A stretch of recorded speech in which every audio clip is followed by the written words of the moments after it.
بسم اللہ الرحمن الرحیم۔ ترجمان القرآن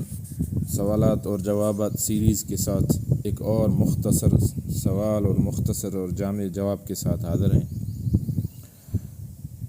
اللہ تعالیٰ کی صفت علم کے حوالے سے کسی نے پوچھا ہے کہ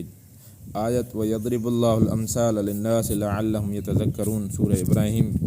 ترجمہ ہے کہ یہ مثالیں اللہ اس لیے دیتا ہے کہ لوگ ان سے سبق لیں۔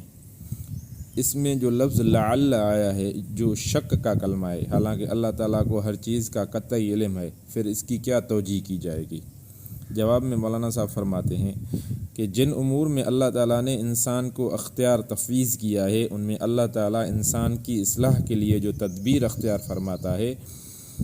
اس سے نتیجہ مطلوب کا برآمد ہونا اس پر موقوف ہے کہ انسان اپنے اختیار کو صحیح استعمال کرے، اور چونکہ اللہ تعالیٰ اسے ایسا کرنے پر مجبور نہیں کرنا چاہتا، اس لیے اس نتیجے مطلوب کے برآمد کرنے کا ذکر لعل کے ساتھ کرتا ہے، یعنی اس نتیجے کا برآمد ہونا یقینی نہیں ہے، بلکہ اگر انسان صحیح طرز فکر اختیار کر لے تب ہی یہ توقع کی جا سکتی ہے کہ یہ